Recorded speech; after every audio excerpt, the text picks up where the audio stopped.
चलो सबसे पहले अपन सैंपल फ्लैट देख रहे थे। जैसे आप घर के एंट्रेंस में आओगे, यहाँ पर आपको एंट्रेंस लॉबी मिल जाती है एंड अटैच लिविंग रूम है। लिविंग रूम के अटैच में ही आपको बालकनी मिल जाती है, लेकिन अगर आप देखोगे लिविंग रूम काफी बड़ा है। आप काफी प्रीमियम सोफा लगा सकते हो, जहां पर आप आराम से बड़ा वाला टीवी लगा के एंजॉय कर सकते हो, जो मिनिमम 60 इंच की रहेगा।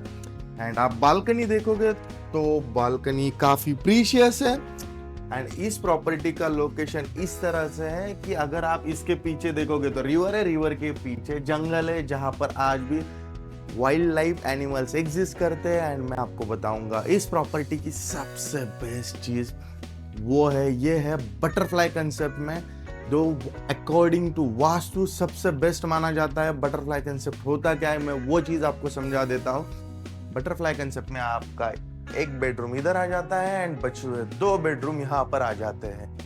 एंड साथ ही लिविंग को अटैच ही आपका डाइनिंग है। एंड अगर यहाँ पर देखोगे तो आपका पैरेलली अटैच ही किचन है।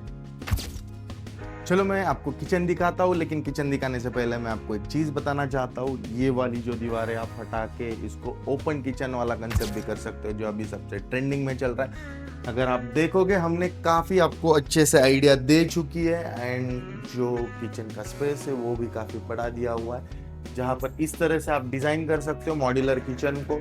ये सारी चीजें एकदम एंड अगर आप आओगे अंदर देखोगे तो काफी अच्छे से स्पेस दिया हुआ है, जहाँ पर 3-4 लोग, अगर आपके घर में छोटा सा गैदरिंग कोई फंक्शन है तो आराम से खाना बना सकते हैं, आपको बाहर से मंगाने की जरूरत नहीं है। पैरेलली उसको दी गई है ट्राई बालकनी अटैच।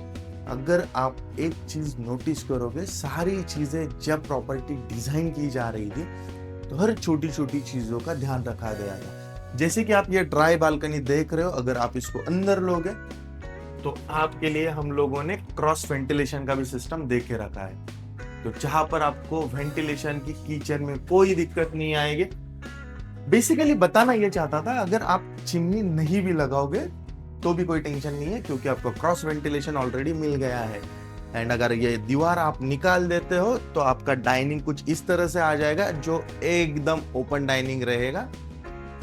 चलो अभी किचन कंप्लीट हो गया, यहाँ पर आ जाता है आपका काफी अच्छे से डाइनिंग टेबल। एंड जो इम्पोर्टेंट पार्ट है, सबसे पहले देखते हैं अपन अभी बेडरूम। ओके, तो आपका जैसे घर के आप किचन के बाद आओगे तो आपका 10 बाय 10 का किड्स बेडरूम है, जो काफी अच्छे से डिजाइन किया हुआ है, जहाँ पर आपको बच्चों के लिए स्टडी टेबल भी दिया हुआ है। मतलब आप ऐसे डिजाइन कर सकते हो, उसको थोड़ा सा हम लोगों ने आइडिया दिया है। काफी बड़ा बेड लगाने के बाद भी आपके पास काफी सारी ये जगह बच जाती है। एंड क्रॉस वेंटिलेशन के लिए विंडो भी दिया है। विंडो के बाहर अगर आप यहाँ पर आप ग्रिल वगैरह कुछ भी लगाते हो तो ये स्पेस भी आपको यूटिलाइजेशन में आ जाता है।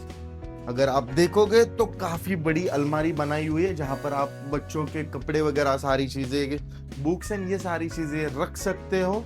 तो स्पेस आप देख सकते हो काफी बड़ा दिया हुआ है एंड अच्छे से डिजाइन है, जिससे आपको आइडिया लग जाएगा कि आप कैसे डिजाइन कर सकते हो। तो अभी चलो चलते हैं फर्स्ट मास्टर बेडरूम की तरफ। जब आप मास्टर बेडरूम की तरफ जा रहे हो तो आपको काफी अच्छे से यहाँ पर स्पेस मिल जाता है। एंड आपका यहाँ पर ही है कॉमन वॉशरूम, एक बार आप वो भी देख लो, काफी अच्छे से बनाया हुआ है, बड़ा हुआ है। एंड फिर आप आते हो फर्स्ट मास्टर बेडरूम की तरफ, जहां पर आपको काफी अच्छे से स्पेस दिया हुआ है। अगर आप देखोगे तो काफी बड़ा है एंड आप एकदम वेल डिजाइन है। एंड यहाँ पर काफी बड़ी खिड़की दी हुई है, को व्यू बालकनी से मिलने वाला था, वो भी आप एंजॉय कर सकते हो मास्टर बेडरूम से। अगर आप देखोगे तो एकदम अच्छे से इसको डिजाइन किया हुआ है। फिर आप यहाँ पर भी आपका स्टडी टेबल लगा सकते हो एंड मल्टीपल थिंग्स कर सकते हो। जैसे कि आप फिर यहाँ पर देखोगे आपका अटैच वॉशरूम दिया हुआ है, जो काफी बड़ा है, जो 8 बाय 5 का है ऑलमोस्ट।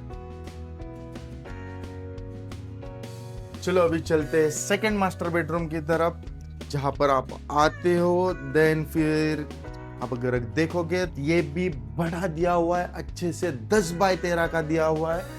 एंड सेम थिंग जैसे मैंने आपको बोला, जब प्रॉपर्टी डिजाइन की जा रही थी तो सारी छोटी छोटी चीजों का ध्यान रखा जा रहा था। यहाँ पर भी एक आपको अच्छी बड़ी खिड़की मिलती है, जहां से आपका सेम बालकनी वाला व्यू आ जाएगा। एंड भाई वेंटिलेशन का तो कोई टेंशन ही नहीं है, क्योंकि वेंटिलेशन एकदम अच्छे से भर भर के होगा। ये सेकंड बेडरूम जो है, अगर आप देखोगे तो इस तरह से डिजाइन किया है जैसे कि आपके घर में कोई एल्डर पर्सन रहते हैं या फिर गेस्ट भी आते हैं तो वो यहाँ पर रुक सकते हैं। एंड आप देखोगे उनकी भी प्राइवेसी डिस्टर्ब नहीं होगी, एंड देन आपकी भी प्राइवेसी डिस्टर्ब नहीं होगी। एंड जो उनको व्यू है वो भी सेम बालकनी वाला ही आ जाएगा। एंड आप देखोगे तो 10 बाय 13 का एकदम बढ़िया से दिया हुआ है, जो अटैच वॉशरूम के साथ आता है। तो अगर आप देखोगे तो काफी अच्छे से इसको आप डिजाइन कर सकते हो। हमने पूरा फ्लैट देख लिया है, जिसमें 2 master bedroom and 1 kids bedroom भी है। तो अभी आपने फ्लैट देख लिया है और मुझे पता है आपको प्रॉपर्टी पसंद आ गई है, लेकिन जो इम्पोर्टेंट फैक्टर किसी भी प्रॉपर्टी का रोल प्ले करता है वो है लोकेशन। तो एक बार लोकेशन के बारे में जान लेते हैं, जहां से आपका Eon IT park hardly 2.5 kilometre के डिस्टेंस पे है। जो मेजर पूना के फिनिक्स, एमेनोरा, सीजन ऐसे मॉल है वो हार्डली 7 से 8 किलोमीटर के डिस्टेंस पे है। एंड आपका अगर बात करूँ कनेक्टिविटी की, तो कनेक्टिविटी आपका एयरपोर्ट है 8 किलोमीटर पे, आपका रेलवे स्टेशन है मैक्सिमम 10 किलोमीटर पे, एंड आपका बस स्टैंड है 12 किलोमीटर पे। तो अगर कनेक्टिविटी वाइज में अगर देखूँ तो काफ़ी प्रीमियम प्रॉपर्टी है। एंड मैं आपको बोल सकता हूँ बेस्ट कनेक्टिविटी के साथ आप नेचर वाइब के साथ रह रहे हो इस प्रॉपर्टी में। अगर आप इस प्रॉपर्टी में इन्वेस्ट करना चाहते हो तो मैंने स्क्रीन पे नंबर दिया हुआ है, तो जल्दी से फोन उठाओ एंड मुझे कॉल कर दो।